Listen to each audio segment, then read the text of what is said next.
Hello students, my name is Ms. Priya Lanka and today we are going to study Business Studies NCERT textbook Chapter 2 Principles of Management.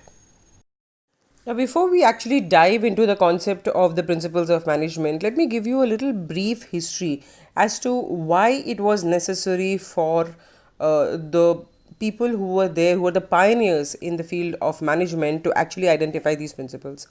Now, if you go back a little in the history, you would know that industrial revolution had taken place and there was a lot of industries that were being set up across the world at a global level. And what basically started happening was because of the mass production, or because in order to increase the number of products or the quantity of production, the workers were being taken to extreme levels of performance, and they were being extracted, maximum amount of work was being extracted from these workers.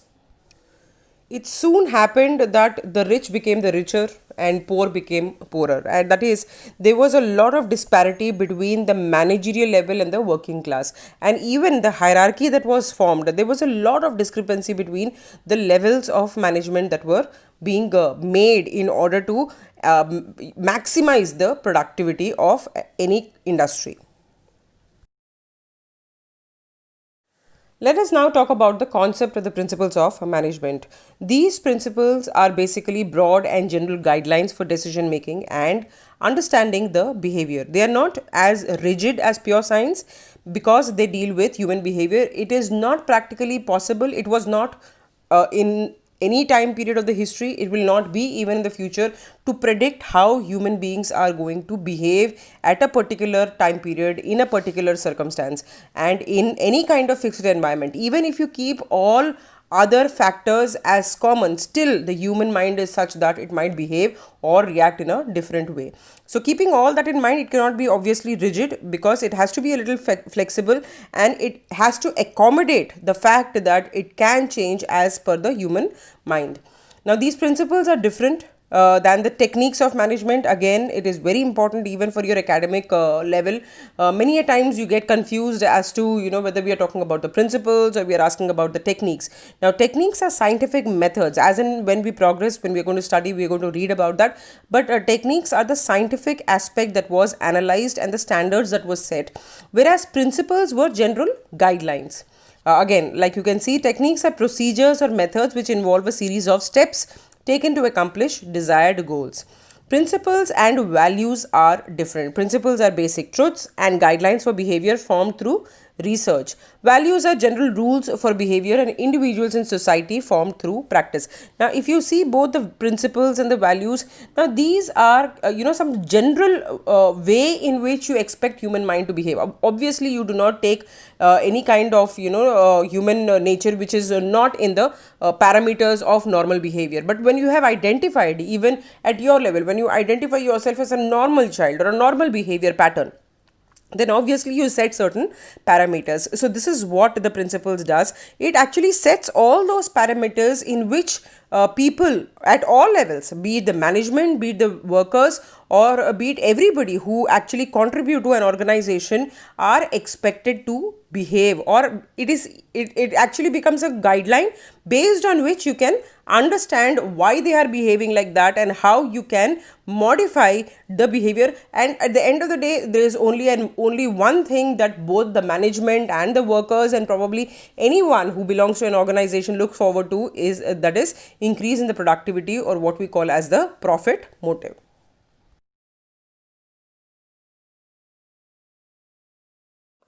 Let us now look at the nature of principles of management. The beauty of the principles of management is that the qualities and the characteristics are derived both from science and art. And how do you say that? That the derivation of these principles has been as a part of science, and how to apply the principles is an art. And that is why these principles of management have been a successful way of performance or ensuring high performance over so many years, ever since they have been formulated. The first nature of these principles is it is the universal applicability. Now, any type of organization, be it business, non-business, small, large, public, private, manufacturing, service, any business organization which deals with absolutely any type of business can apply these principles of management. What actually varies is the extent of how much or to what extent you are going to apply the principles. Secondly, these are general guidelines. These are guidelines to action but do not at the same time provide ready-made answers, because if these principles could actually find out the solutions to all the problems of an organization, I guess there would be no organization would ever which will ever make a loss. It's just that if it were so simple maths like calculation, you apply this particular theorem and the outcome is going to definitely be profitable. So everything would have been a successful venture, but that does not happen. These are just general guidelines, and they help you to make or modify your action or your behavior. Third, it is formed by practice and experimentation. These principles have been formulated only after experimenting it and as well as experiencing it.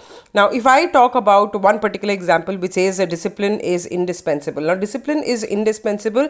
Why in any organization? Because it has time and again proved that if all the aspects of an organization or if all the work that occurred in an organization can happen in a disciplined way, then overall or after a later point, it will definitely lead to a successful venture. Similarly, find the remedy of fatigue of workers. Now, if this is where, we talk about, when I talked a little about the history, you cannot ask the workers, even if you want to pay them, you cannot ask the workers to keep on working for 20 hours a day. It is not practically possible. It is not humanly possible. It is, of course, now at this stage it's not even legally possible. But then once, when these principles were formed, it was necessary to identify the fatigue, what we call as the fatigue study. That means at what particular time do those workers require a particular interval. Even you people go to the school, that you have your break at a particular time. So now it is not randomly, it has not been interpreted, or the time has not been formulated at a random level.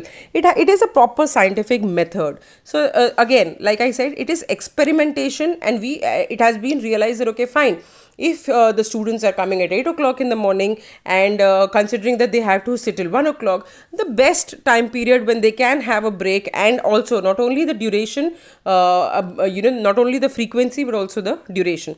So they should require that amount of, or that time period of break at this particular time. So it is formed by practice and experimentation. Next, flexible. These principles, like I had told earlier also, are not rigid and can be modified as per the situation that demands in that particular organization or that particular instance.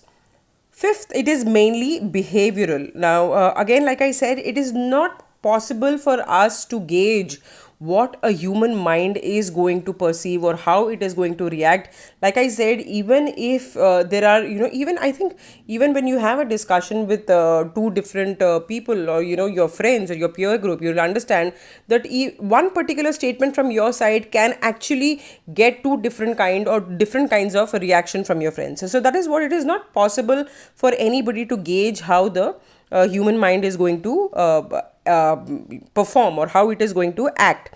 But these principles enable better understanding of relationship between human and material resources in order to accomplish the goals.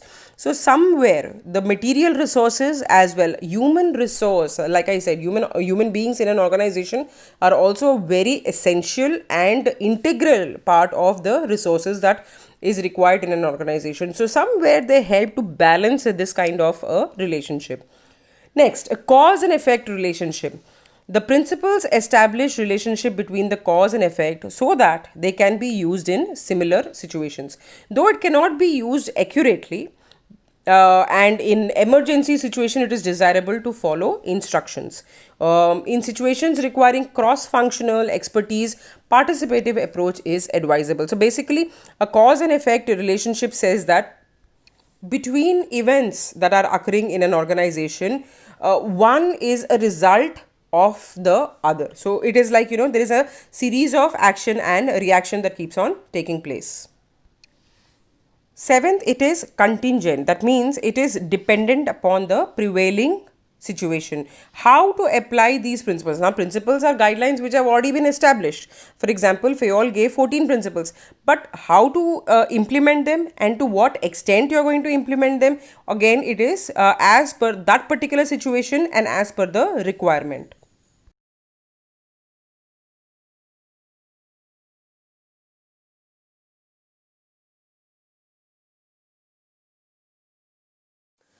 The significance of principles of management is that it was derived from utility and provides a view to use these principles under repetitive circumstances, meaning that if there are certain circumstances which are repetitive in nature, because obviously once you have actually established a particular organization or an industry, you know that things have to keep on going as a process. Like I say, if you have to draw a process, immediately you'll make a circle. That means wherever you start, you end there, and quickly you keep on going in a circular kind of a motion. So how to apply these principles under these repetitive circumstances? We will get a fair share of idea through the significance. First, it provides managers with useful insights into reality. That means if the managers adhere to the principles, it adds to the knowledge and their ability to understand various situations and circumstances. That means the managers are able to learn from the past and resolve all those recurring problems quickly. I mean, there are so many events that you come across even as children. You know that if you go for an examination, you always don't go with one pen, you always keep a backup. So why is it? Because probably somewhere you know that, okay, fine, this is where you have to keep on, you have to ensure that there is some kind of a backup with you. So similarly, these principles of management will give you a kind of a somewhere a platform, so that you know that, okay, fine, once I refer to that, I will be able to resolve any problems which are recurrent in nature. Second, optimum utilization of resources and effective administration. What is optimum use? Optimum use for any organization is maximum benefit and minimum cost. Now, again, at this particular time, I want to introduce that time is also considered a cost for any organization. So, whatever can in lesser time and lesser cost can give you maximum benefits, that is the optimum way of using that particular resource. Also, these principles help the managers to foresee cause and effect relationship of their decisions and actions. Like I said, they try to understand what was the cause and what was the action, what was the reaction, what was the cause, what was the effect. Effective administration basically means use of managerial power with discretion. Now, if the manager is able to apply the principles of management, at a proper level, then he will know that where he has to give in and where he has to withdraw. So basically, he knows how to balance or modify his behavior so that he can influence his subordinates or his superior, or generally in our case, in a superior subordinate relationship, always the subordinate to maximize the output level. Third, scientific decision. The decisions generally are based on facts which are thoughtful and justifiable. They should be timely, realistic, and subject to measurement and evaluation. This is what proper decision making means. And management principles help the manager to emphasize logic rather than blind faith. It somehow brings it that kind of logical capacity. It builds that logical capacity in a manager to come out with various decisions, and the decisions made on the basis of these principles are free from bias and prejudice, because the manager has used a baseline of these principles in order to come with a proper decision, and hence he has not used his own judgment or his own prejudice. Of course, like I said, application is an art. To what level you apply, now that is a risk that you are going to take. You apply these principles in a proper way, you get the maximum benefit. So that chance is always with the manager. Meeting changing environment requirements. Management principles are flexible in nature and they allow you to adapt to the dynamic business environment. I think we have already established in previous sections that business environment is always dynamic in nature. That means it has to keep on evolving itself, and it keeps on changing itself. The next is fulfilling social responsibility. Management theory and management principles have evolved in response to societal demands. Like I said, how and why did they actually start in the first place? Because somewhere when Fayol or Taylor or all these pioneers of those who build the management principles, of course, we are going to talk about mainly about Fayol and Taylor. They saw a lot of disparity, and they realized that if we are able to give a certain guideline in which we can somewhere the workers are able to understand why the manager is behaving like that, and somewhere the manager can understand what the workers are expecting. So somewhere give that kind of a platform, and it will further lead to the fulfilling of the social responsibility. What is society? At the end of the day, society is the same set of people when you move out of the organization along with the family members, and probably a little more extended will become your society. So that is why it became imperative for each and every organization to start applying these principles of management. Next, management training, education, and research. The management principles provide basic groundwork for the development of management as a discipline. Discipline in the sense it as a kind of a study or a kind of a subject in itself. Principles are refined by the development of new techniques.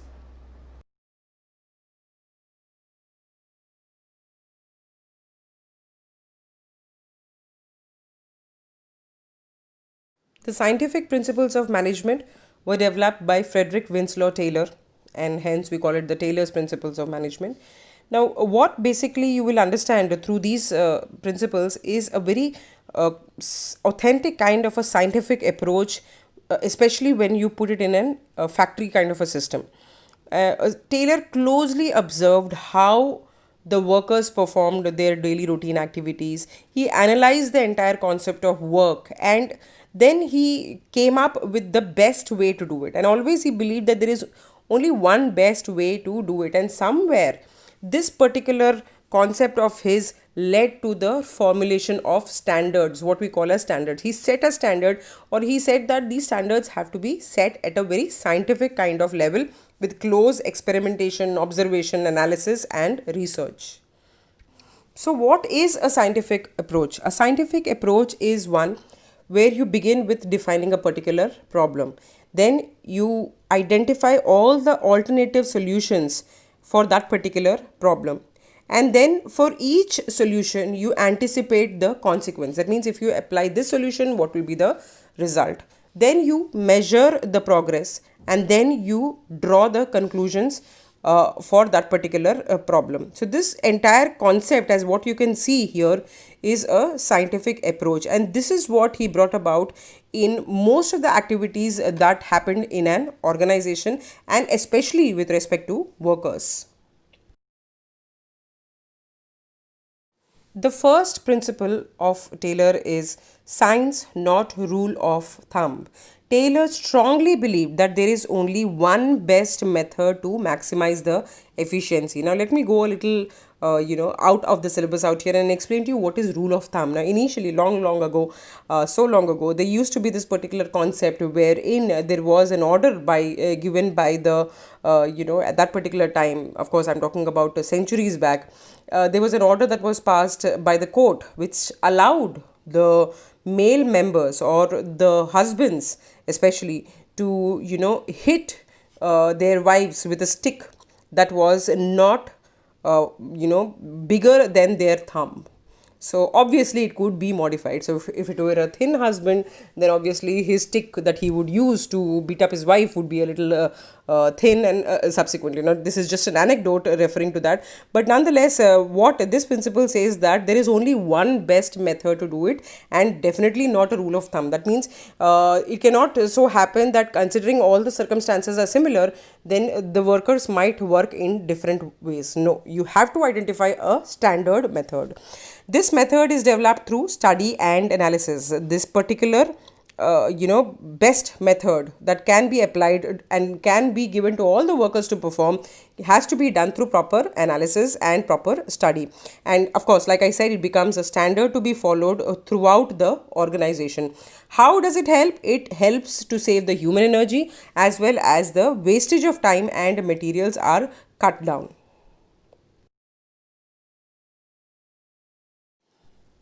Harmony, not discord. In this principle, you need to understand that as according to Taylor, he felt that managers were a link between the workers and the owners, and somewhere this led to a created some kind of a class conflict. Because obviously the managers were asked to get the work done, and at the same time the workers always demanded a lot of things, and somewhere they were the managers or the role of the managers was becoming sandwiched between the different classes. That is why Taylor emphasized that there has to be a harmony between the management and the workers, and for this he suggested mental revolution. Mental revolution was nothing but he felt that the management should share the gains of the company with the workers, and at the same time the workers should work hard and embrace any kind of change as desired by the management.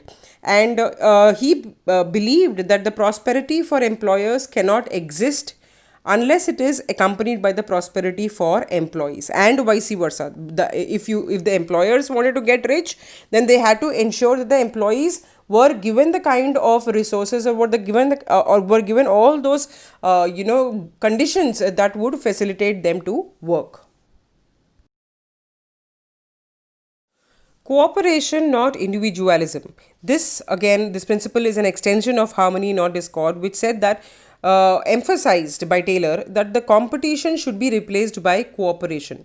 And somewhere the management should also allow to the constructive suggestions of employees and also reward them for these suggestions. This would make the workers feel more confident about their job, and they also will feel good about being a part of important decisions that were being made in an organizations. At the same time, the workers should refrain from going on strike and should not make any kind of unreasonable demands. This is what he felt, that there has to be some kind of a cooperative kind of an approach in order to ensure that the productivity increases. There should be equal division of work and responsibility between the workers and management. Somewhere it was essential that the workers should not feel that all the work or the burden or the onus of the organization's profit depended upon them. They should also feel that management is also contributing towards the betterment of the organization as much as they are a part of the organization. Development of each and every person to his or her greatest efficiency and prosperity. When Taylor suggested that each and every work that occurred in an organization should be that unique best way, or what he called as the standards that should be developed, then he also said that the workers should be trained in order to perform that best method. Also, the employee selection must be done scientifically to suit physical, mental and the intellectual capabilities. Now, why training became necessary? Because it increases efficiency, it increased the productivity levels, and thus led to prosperity. Let us now look into the various techniques of scientific management developed by Taylor. First, functional foremanship. Now, a foreman was the lowest ranking manager and the highest ranking worker in any organization. So basically, he was that central point around whom the entire planning, implementation and control were revolving. And Taylor wanted to improve the performance of this role, and that is why he suggested the functional foremanship through 8 people. He felt that in order to ensure maximum productivity, they should be at this particular level, or at the foreman level. The work should be divided into 8 divisions. Now, this principle is also the extension of the principle of division of work that was developed by FAYOL. What were the qualities of a foreman that was suggested by Taylor? Intelligence, education, tact, grit, judgment, special knowledge, manual dexterity, energy, honesty, and good health. And that is why it was not possible to find in one foreman. So 8 specialists were proposed. The work of a factory manager was basically divided into 2 aspects. One was at the planning stage, and then was the production stage. Under the planning in charge were the following foremen: the card clerk, who would draft the instructions; the route clerk, who would specify the route for production; time and cost clerk, who would prepare the time and cost sheet; and the disciplinarian, who would ensure discipline of workers. Now this was all at the planning. He was these four men were under the planning in charge. Under the production in charge were the speed boss, who would ensure timely and accurate completion of job, gang boss, who would keep the tools ready for all the operations that needed to take place in a factory, the repair boss, who would ensure proper working condition of tools, and the inspector, who would check the quality of work. Standardization and simplification of work. Standardization basically involved the development of standards through various studies, and it referred to the process of setting standards for each and every business activity, including the process, raw materials, time, product, machinery, methods, or working conditions. And these standards became the benchmarks. The objectives of standardization was to reduce given line or product to fixed type, size, and characteristics, establish interchangeability of manufactured parts and products, establish standards of excellence and quality in materials, and establish standards of performance in men and machines. So these were the objectives of standardization.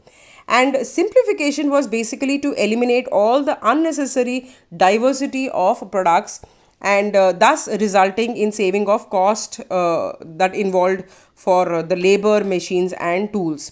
It also implied reduced inventories, fuller utilization of equipment, and increased turnover. Simplification, all unnecessary diversity of products. If you see, if you go to buy a shirt, you will always see the shirt will have a set size. You will probably buy it in small, and or then you have medium, and then you have large, XL, and so on. You do not have individual size.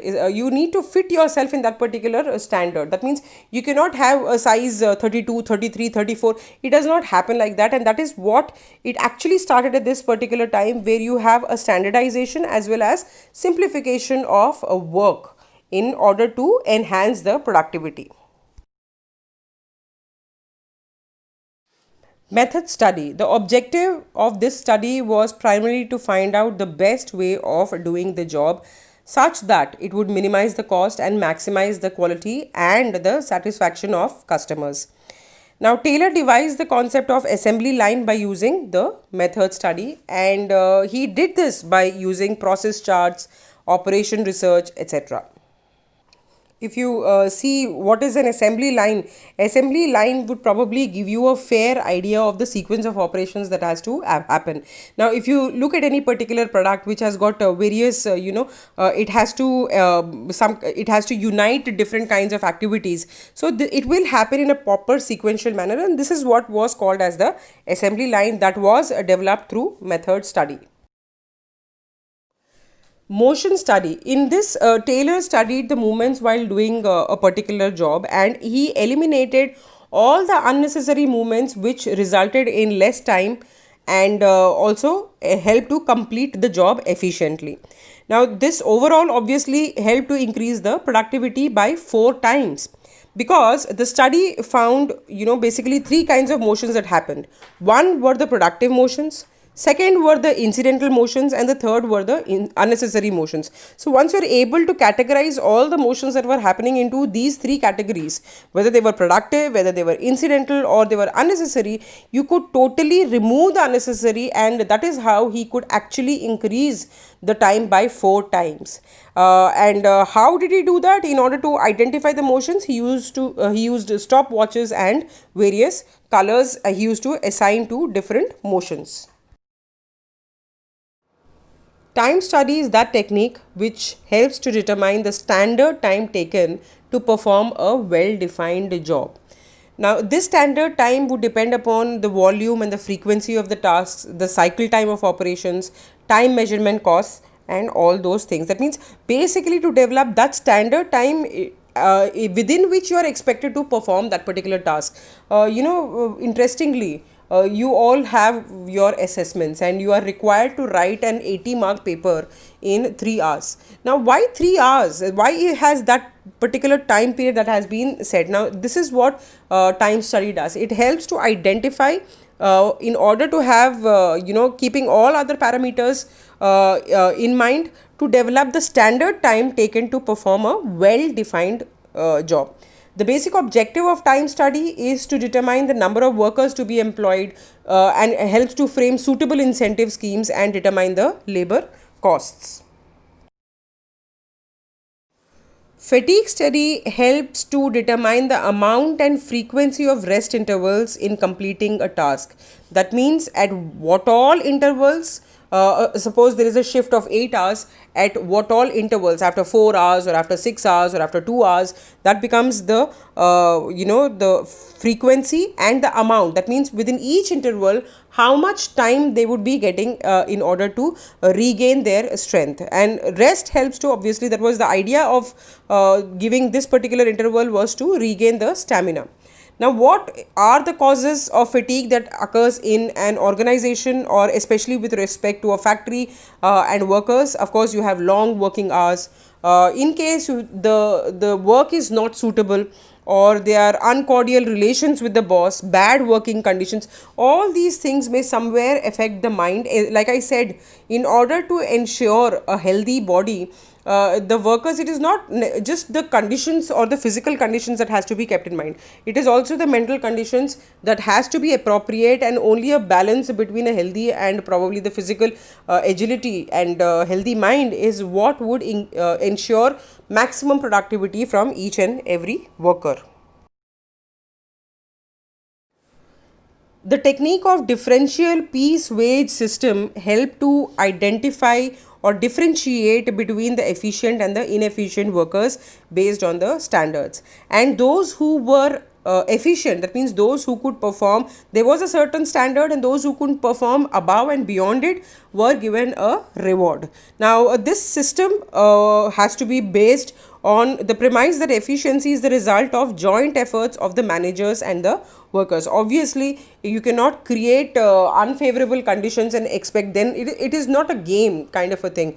Obviously, it is the entire concept of, or the entire idea of developing these techniques was to ensure how you could enhance the workers' capacity or promote their ability to maximize their productivity. Henry Fayol's principles of management were basically based on the administrative theory. And just as Taylor, he somewhere gave importance to the workers and how to bring out the best in them, somewhere Henry Fayol contributed in order to increase the efficiency of the managers. He identified the functions of management as to plan, organize, command, coordinate, and control. That was his way of identifying the various functions. And he divided the activities of an industrial undertaking as technical, commercial, financial, security, accounting, and managerial. And keeping all these in mind, or keeping all this differentiation in mind, he suggested the qualities of a manager, and how the importance was given to physical, moral, education, knowledge, and experience, and that is how the best of a manager's potential could be brought about. The 14 principles were published in a book called General and Industrial Management in 1949. Division of work. Under this principle, the work is divided into small tasks or job, and a trained and competent specialist performs each job. This led to specialization, which further resulted in efficient and effective output. Now, this led to the development of the concept of various departments called, basically, if you have to see, it is finance, marketing, production, and human resource development. And the application of this particular principle was with respect to technical or managerial work. Principle of authority and responsibility, where authority was the right to give orders and obtain obedience, which can be official or personal, formal or informal, and responsibility, which was the after effect of authority, or somewhere the responsibility, the duty of the subordinate in order to accept the authority or accept the order and also perform it to the best of his capacity. Principle of discipline, which was obedience to organization rules and the employment agreement. That means whatever the rules that were a part of the organization has to be followed by all. Rules is something which has to be followed by all at all levels. And how it can be implemented, it would discipline can be ensured if there are good superiors at all levels, there are clear and fair agreements, and also judicious application of penalties. That means in case you are not able to abide by the rule, then you have to also bear the consequences or accept the penalties. Principle of unity of command says that there should be one and only one boss for every individual employee. Each participant in a formal organization should receive orders from and be responsible to only one superior. That means there should be a very exclusive superior subordinate relationship. And what happens if this principle gets violated? Authority is threatened, discipline is risked, order is disturbed, and stability is unsafe. It is basically like if one person has to take orders from multiple people, then it might lead to somewhere a chaotic kind of a behavior, because whom will he supersede? Whose orders will he supersede over the others? So that is why it says that unity of command, it says that there should be only one and only one exclusive superior subordinate relationship. This principle somewhere resembles a military organization. And this principle also insists that dual subordination should be avoided in order to prevent confusion. Principle of unity of direction ensures that all units of an organization should move towards the same objective through coordinated and focused efforts. That means the overall objective of the organization should lead. That means all the activities that occur in an organization should lead somewhere towards achieving this common organizational objectives. The group of activities with same objectives should be under one head and one plan. Now, somewhere this will ensure unity of action and coordination. Like I said, if you take example of, let us say a finance department. So, all the financial activities that are occurring in an organization would come under that particular department. And again, what are they aiming at? They are also aiming at or achieving the organizational objectives. Similarly, with all other actions that occur in an organization. Principle of subordination of individual interest to general interest. Now, when an employee, he joins an organization, obviously he has some particular interest. There's a reason why he would be joining one particular organization. It could be, let us say, maximum salary and less working hours, or convenient working hours, or maybe a comfortable kind of a lifestyle, or whatever his particular interest is. At the same time, the company is also set up with certain objectives in mind. That is why it was set up in the first place. Let us say maximum output at a competitive cost. That could be one example. So when there are such differentiated kind of interests, this principle says that in all situations, the interest of the company should overrule that of the individual. Or let us say the employee should somewhere redirect his own interest and kind of align it with that of the objectives of the organization, which will benefit both the employee as well as the organization as a whole. Remuneration of employees, which insists that the overall pay and compensation should be fair to both the employees as well as the organization. The employees should be paid fair wages such that they can be given a reasonable standard of living. The remuneration should be just and equitable. Again, here I will take a little time to talk about equitable and not equal. Obviously, a person who is working higher in the hierarchy of the organization cannot get the same as the worker. It should be equitable. That means as on the basis of the work that has been performed. Now, when we say work, it is not necessary that only the people who are doing physical work are the people who are actually putting in more efforts. It is not like that. Even the intellectual property is something which is very important, and it is required by the organization. There are people who are required who should be able to think into the future. So those who are higher in the hierarchy have got more responsibilities in order to ensure that the organization moves towards a successful venture. This principle also ensures congenial atmosphere and good relations between the workers and management. If the worker is satisfied, that means whatever the effort he has put, if he is being given the remuneration based on that, obviously it will lead to satisfaction. Nobody would want to get money beyond their requirement. I cannot say that, okay, when I'm going to work for only 2 hours, but please pay me as if I work for 20 hours. That does not happen. That kind of satisfaction, and like I said, it should be fair and just from the view of both the management as well as the workers. Principle of centralization and decentralization, where centralization means the concentration of the decision making authority and decentralization means the dispersal of decision making authority among more than one person.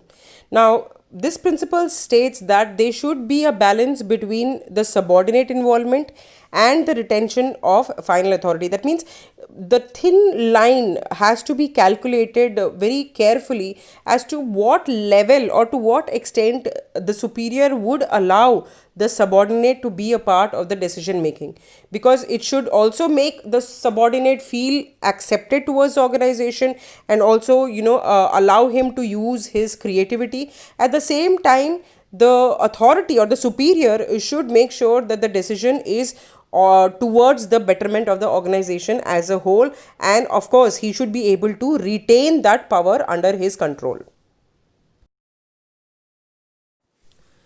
The principle of a scalar chain develops the formal lines of authority from the highest to the lower ranks in any organization.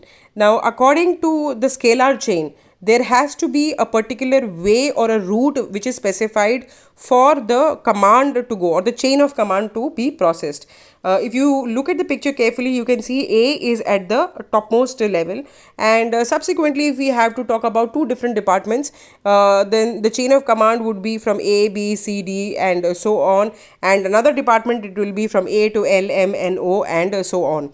Now, this principle also says that the chain should not be violated in the normal course of time, but in case of emergency, F can contact P directly through what we call a bridge or the gangplank, or it actually becomes a shorter route to avoid any kind of delay in the communication process. Now, this is allowed only in emergency cases. Otherwise, ideally, like I said, A will go all the way, his chain of command will go down from A, B, C, D and so on, and if he has to communicate in the normal process, then F has to approach E and then E to D and it will go back to A, and from A it will be allowed to be processed through the L, M and O, that chain. So, this has to be carefully understood. Now, this scalar chain is very important when you are talking the levels of the communication that exists in, or the hierarchy that exists in an organization. Principle of order says that the people and the materials must be in suitable places at appropriate time for maximum efficiency. That means basically this principle wants to avoid any kind of chaos or confusion when or the time spent unnecessarily in searching either the people or the materials.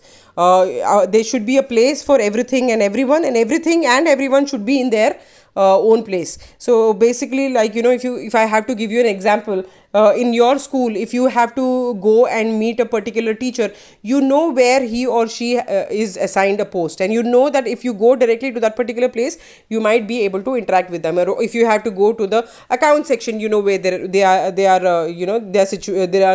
situated, and similarly where is the HR department. So each and every assigned place should be included in the system of the organization, and this is what can create some kind of an order so that the unnecessary time in finding would be avoided. The principle of equity says that all employees should be treated fairly. Kindliness and justice in behavior of managers towards the workers, and this will ensure the atmosphere to be able to maximize the productivity, or it will be suitable for all people to function if this kind of environment exists in an organization where everybody is treated fairly, everybody is, there is justice in the behavior and there is kindliness, there is no demanding superior and there is no underperforming subordinate. This also leads to loyalty and devotion. So if you know that the superior is trusting you, that means, in a superior subordinate relationship, if the subordinate knew that the superior is kind and just, and he would be trusting you completely with and he is giving you the responsibility and opportunity for you to perform or excel in your field, then obviously somewhere it will bring out the loyalty and devotion towards your work. Also, as according to the principle, there should be no discrimination on anyone on account of sex, religion, language, caste, belief, or nationality. Now, initially, when these principles were developed, you can imagine, even now at this stage, somewhere we are fighting for or against discrimination. You would be seeing around you and everyday occurrences that you would come across where discrimination still exists at the levels of individuals. So this is what the principle says, that equity should exist and it should be fair, it should be properly ensured in all levels of management and also the workers. The principle of stability of personnel basically was to minimize the employee turnover. Now, if the personnel that works in an organization is selected after a rigorous procedure, that means you have identified your task that needs to be performed and you just do not assign random people, but you select the best possible person or the best suitable person for that particular job, then this will ensure stability of tenure. And also that particular person or the person who has been assigned the task should be given reasonable time to show the results. So what basically happens is, if you are giving them the time to perform and prove themselves, of course, one, you have there is a rigorous process that has occurred, and that is when you select a particular personnel for a particular task, and having selected, give them some time to prove themselves or their capabilities. Now, how does it help? It reduces the cost of recruitment and selection and training for the organization. So that is the kind of benefit it will have if you give them a little more time in order to prove themselves. At the same time, trusting your instincts when you are assigning a particular task to a particular person. The principle of initiative suggests that the workers should be encouraged to carry out their plans for improvements. Now, the workers are actually the people who are doing the groundwork. Now, if you see, if there is an industry which is producing a particular product, it is these people who are actually there making that product physically. So it is very important that they should be allowed to take initiative, and that is where they will have self motivation. And initiative should be encouraged, not for the sake of going against the established practices. It does not mean that the workers should be allowed to do absolutely anything in order to prove themselves. Of course, there are established practices and the standards, but in that, if you think that these people can perform or twitch a little of the working environment so that it will enhance the overall performance, then of course they should be allowed to do that, and this initiative will somewhere motivate the workers to perform better. Esprit de corps basically means a feeling of pride and mutual loyalty that is shared by the members of a particular group. Now, this, when you put it in an organization, this actually talks about the team spirit or the unity and harmony that exists amongst all the employees of an organization, where each and every I is replaced with a we. Now, what happens? This will give a rise in spirit of mutual trust and belongingness among the team workers. When you are actually working in an organization, just imagine for 8 to 10 hours, that means practically half of the time that you're awake, you are spending in an organization. So it is mandatory to develop some kind of a trust and belongingness in that particular organization. And what will happen? This will somewhere ensures that each one is there to look out for the other. Somewhere it creates a feeling of kind of harmony and unity among a kind of a feeling as if you're a part of a family. And overall, if you see from the management point of view, it will minimize the need for using penalties.